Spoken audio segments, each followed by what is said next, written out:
199వ జయంతి వేడుకకు అధ్యక్షత వహిస్తున్నటువంటి కమ్మటిపో సోమరెడ్డి గారికి, అలాగే ఈ ఉత్సవ వేడుకకు విశిష్ట అతిథులుగా ఇచ్చేసినటువంటి డిప్యూటీ ఆర్ఎం గారికి, అలాగే ప్రధాన వక్తగా ఇచ్చేసినటువంటి కమ్మటిపో మేనేజర్ గారికి, అలాగే ఈ సభకు ఇచ్చేసినటువంటి మన డాక్టర్ గారు మేడం గారికి, అలాగే సిఐ మేడం గారికి, ఎంఎఫ్ గారికి, వివిధ హోదాల్లో పనిచేస్తున్నటువంటి కార్మిక వర్గానికి, ఉద్యోగస్తులందరికీ పేరు పేరున సామాజిక ఉద్యమ వందనాలు, జైబీములు తెలియజేస్తూ, మిత్రులారా, మహాత్మా జ్యోతిరావు పూలే గత ఈ దేశంలో 200 సంవత్సరాల క్రితం మహారాష్ట్రలోని పూణే ప్రాంతంలో సతారా జిల్లాలో ఉన్నటువంటి ఒక చిన్న కుగ్రామంలో జన్మించినటువంటి మహాత్మా జ్యోతిరావు పూలే ఈ దేశానికి ఏమిచ్చిండు? 200 సంవత్సరాలైనా కానీ ఆయన సువర్ణాక్షరాలతోటి ఈ దేశంలో నిలబడడానికి కారణమైంది అనేది మనం ఒక్కసారి అధ్యయనం చేస్తే, గత 200 సంవత్సరాల క్రితం ఈ దేశంలో ఒక పక్క బ్రిటిష్ సామ్రాజ్యవాదం, బ్రిటిష్ పాలకులు ఈ దేశంలో బానిసలుగా చూస్తున్న క్రమంలో ఈ దేశంలోనే పుట్టి పెరిగినటువంటి ఆదివాసుల్ని, మూలవాసుల్ని, వేరే దేశం నుంచి వచ్చి ఈ దేశానికి వచ్చినటువంటి మూలవాసుల్ని అతి కిరాతకంగా, అతిహీనంగా, శూద్ర జాతీయతకు ముద్ర వేసి ఈ దేశంలో ఉన్న అగాధ కులాలన్నింటినీ ఒక పక్క అటరానితనాన్ని అంటగట్టి ఈ దేశంలో ఉన్నటువంటి చదువుకు దూరంగా, విద్యకు దూరంగా, వైద్యానికి దూరంగా ఎలియబడుతున్న తరుణంలో మహాత్మా జ్యోతిరావు పూలే మహారాష్ట్రలో ఒక వెలుగై ఈ జీవితానికి వచ్చిండు. మహాత్మా జ్యోతిరావు పూలే ఏం చదువుకున్నాడు అంటే, సాధారణంగా చాలా మంది డిగ్రీలు చేసి ఉంటారు ఇక్కడే, కానీ చదువుకున్న చదువు ఎంతంటే కేవలం 6 నుంచి ఒక 10వ తరగతి మధ్యలోనే, అది కూడా పూర్తి స్కూల్లో పోయి చదువుకున్న వ్యక్తి కాదు. ఈ దేశాన్ని ఒక 10వ తరగతి చదువుకున్న వ్యక్తి భారతదేశ సువర్ణాక్షరాలతో నిలిచిపోవడం కారణం ఏంటంటే, ఆనాడు మహారాష్ట్ర అంటే పీష్యా ప్రాంతం, అంటే పీష్యాలంటే బ్రాహ్మణ అవస్థ. అంటే ఈ దేశంలో బ్రాహ్మణ అవస్థ ఎట్లుంటదంటే, దయచేసి బ్రాహ్మణ కులాన్ని నేను ఎప్పుడు వ్యతిరేకించలేదండి. బ్రాహ్మణ అవస్థ అంటే ఈ దేశంలో మూఢనమ్మకాలను, ఈ దేశంలో ఉన్నటువంటి అనేకమైన సాంప్రదాయాల పేరుతోటి ప్రజల నుంచి దోచుకొని తినే వ్యక్తులను బ్రాహ్మణ వ్యవస్థతో, ఆ బ్రాహ్మణ వ్యవస్థకి వ్యతిరేకంగా కొట్లాడి ఈ దేశంలో అనాగరిక కులాలకు అసలు ఏమి కావాలి, ఈ దేశంలో మూఢనమ్మకాలు పోవాలంటే ఏం కావాలి, ఈ దేశంలో ఇంకా అనాగరిక గురి కాబడుతున్న ఈ ప్రజలంతా చైతన్యం కావాలంటే ఏం చేయాలనేది తాను ఒక చదువుకున్న తర్వాత కొంత చదువుకున్న తర్వాత తన మిత్రుడి యొక్క మ్యారేజ్కి పోతాడు పూలే గారు. ఆ మ్యారేజ్ పోతే ఆయన ఒక కుంభి, అంటే ఒక శూద్ర, మహారాష్ట్రలో ప్రాంతంలో ఉన్నటువంటి ఒక బీసీ కులస్తుడిగా ఉన్నటువంటి కుంభి జాతిలో పుట్టినటువంటి మహాత్మా జ్యోతిరావు పూలే ఆ బ్రాహ్మణ మిత్రుడు ప్రాణ స్నేహితుడు యొక్క పెళ్లికి పోతే, ఆ పెళ్లిలో పూలేని అవమానిస్తే అసలు దీని అంతటా కారణం ఏంటని తెలుసుకోవడం కోసం తండ్రి దగ్గరికి వెళ్ళి, నానా నేను నా మిత్రుడు యొక్క పెళ్లికి కదా నేను వెళ్ళింది, మరి ఎందుకు నన్ను అవమానించారు అని తండ్రిని అడిగితే, అరే కొడగా నువ్వు ఒక బీసీ కులస్తుడు కాబట్టి సరిపోయింది, అక్కడ కానీ ఒక మాలామాదిగా అతిశూద్ర జాతులైనటువంటి ఒక మాలామాదిగా బిడ్డగానే ఉన్నట్టే అక్కడే చంపి వస్తారు, నువ్వు ఒక బీసీ బిడ్డ కాబట్టి నిన్ను ఒక తల్లి తరివేరే తప్ప అని తన కొడుకు చెబితే, అప్పుడు మహాత్మా జ్యోతిరావు పూలే అసలు నన్ను అవమానించడానికి కారణం ఏంది, అసలు ఈ అనాగరిక ప్రాంతానికి ఉన్నటువంటి అనాగరికుడు, ఈ మూఢనమ్మకాలకు ఉన్న వ్యవస్థ ఎక్కడి నుంచి వచ్చింది అని తన లోతైన అధ్యయనం చేస్తున్న క్రమంలో ఈ దేశంలో మనుధర్మ శాస్త్రం అనేది ఒకటి.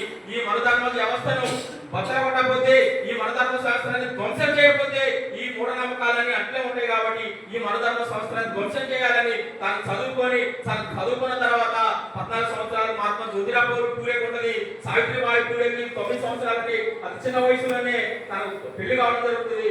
పెళ్ళైన మరుక్షణమే మొదటి రోజే తన భార్యకు చదువు చెప్పాలని దృఢ సంకల్పంతో భార్యకు చదువు చెప్పి 1848లో ఒక సువర్ణాక్షరాలతో 1848 ఈ దేశ చరిత్రలో, ప్రపంచ చరిత్రలో ఒకటి నిలిచున్నది. ప్రపంచ చరిత్రలో జర్మనీలో కార్ల్ మార్క్స్ ఈ దేశానికి పెట్టుబడి గ్రంథాన్ని, కమ్యూనిస్టు ప్రణాళిక గ్రంథాన్ని ప్రొజెక్ట్ చేసి ఈ ప్రజలకిస్తే, డాక్టర్ మహాత్మా జ్యోతిరావు పూలే గారు 1848లో తన మొదటి భార్యకు చదువు చెప్పి 1848లోనే స్కూల్ పెట్టి, అది మహిళలకు స్కూల్ పెట్టి, ఎవరో చదువు చెప్పకపోతే తననే స్కూల్లో టీచర్గా చెప్పేసి తానే ఒక మొట్టమొదటి ఈ దేశంలో మొట్టమొదటి ఉపాధ్యాయులుగా చదువు చెప్పి ఈ దేశంలో అక్కడ ఉన్నటువంటి బ్రాహ్మణ వ్యవస్థ పిల్లలకు మహిళలకు చదువు చెప్పి ఇద్దరున్నారు. ఒకటి బ్రాహ్మణ మహిళలు అలాగే దళితులు, ఈ ఇద్దరికి చదువు చెప్పి ఈ దేశంలో ఉన్నటువంటి అణగారిన కులాలు ఊరికి దూరంగా ఉన్నటువంటి మహిళా పట్ల కులాలు ఎక్కడ ఉన్నాయో, వారి దూరంగా ఉన్నటువంటి వ్యవస్థ ఎక్కడ ఉందో,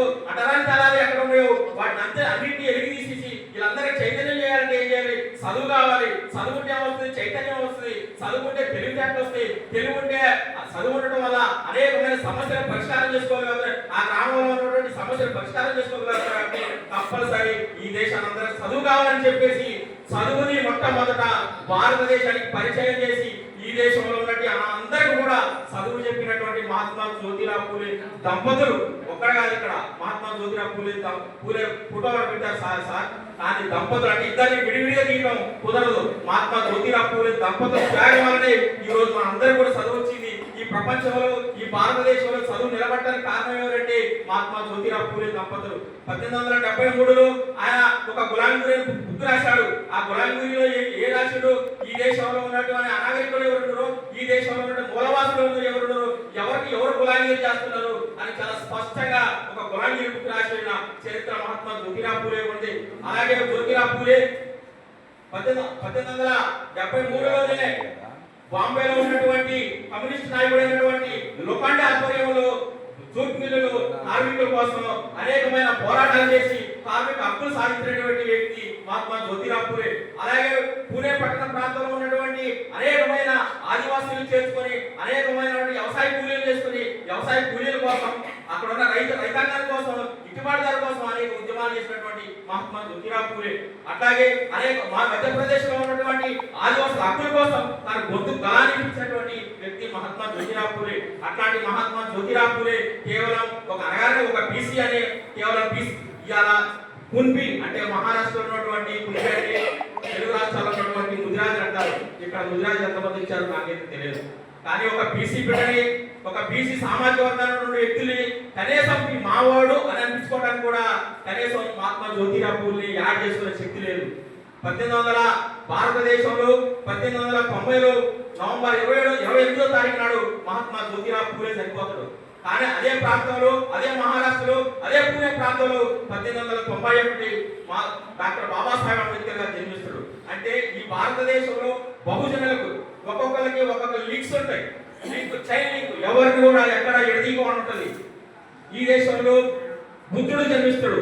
100 సంవత్సరాల తర్వాత సామ్రాట్ అశోకుడు దాన్ని నిర్మాణం చేస్తాడు. సామ్రాట్ అశోకుడు తర్వాత ఛత్రపతి శివాజీ సాహు మహారాజు మహాత్మా జ్యోతిరావు పూలే తీసుకుంటాడు. మహాత్మా జ్యోతిరావు పూలే చేసిన బ్రాహ్మణ వ్యవస్థ మొత్తం కూడా కనుమరుగు చేసింది. కనుమరుగు చేసిన తర్వాత ఈ దేశంలో నాకంటే ముందు ఎవరున్నారు?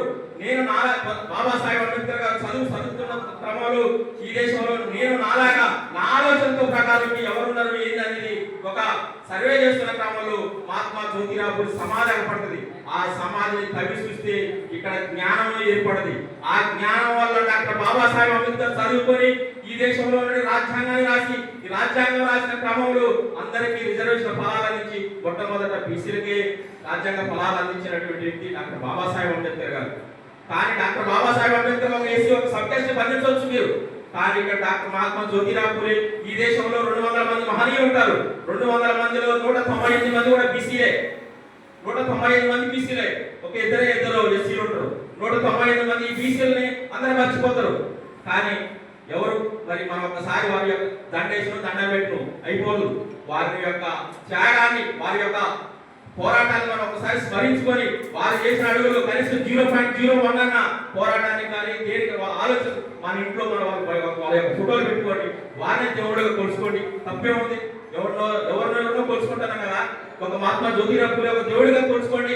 ఈ దేశంలో అగాధ కులానికే కాదు, ఒక ఎస్సీ ఎస్టీకే కాదు, అక్కడ ఉన్న బ్రాహ్మణ వ్యవస్థ ఉన్న పిల్లలు కూడా డాక్టర్ బాబాసాహెబ్ మహాత్మా జ్యోతిరావు పూలే గారు చదువు చెప్పిండు. తను ఒక్కొక్క పిల్లలు పుడితే ఒకవేళ ఆయన అనుకున్న లక్ష్యం నెరవేరదు కాబట్టి ఆయన పిల్లల పుట్టుకోకుండా ఆపరేషన్ చేయించుకొని ఒక వితంతు ఒక బ్రాహ్మణ వితంతు ఒక స్త్రీకి పుట్టినటువంటి బిడ్డను కొడుకుని తీసుకొచ్చుకొని ఆ కొడుకుకి చదువు చెప్పి ఆయన డాక్టర్ చదివించి ఈ దేశానికి కూడా తనను కూడా దేశానికి అంకితం చేసినటువంటి మా అంత గొప్ప త్యాగశీలి మహాత్మా జ్యోతిరావు పూలే. తను 1827లో చనిపోయిన తర్వాత ఆయన సత్యశోధక సమాజ్ అనే ఒక సంస్థ నిర్మాణం చేసినప్పుడు కేవలం ఒక తను మహాత్మా జ్యోతిరావు పూలే చనిపోయినా కదా అంతటితో పోలేదు. తన భార్య అంటే సావిత్రి పూలే దాన్ని తీసుకొని అనేకమైన మ్యారేజీలు చేసింది అక్కడ సత్యశోధక సమాజ్ సంఘంలో. ఈ సమాజానికి అన్నింటినీ అందించినటువంటి మహాత్మా జ్యోతిరావు పూలే గారు ఈ యొక్క మన అందరూ కూడా ఈరోజు ఆదర్శంగా తీసుకోవాలని కోరుకుంటూ ఈ అవకాశం ఇచ్చినటువంటి మీ అందరికి డిపో అధ్యక్షుల వారికి కోరుకుంటూ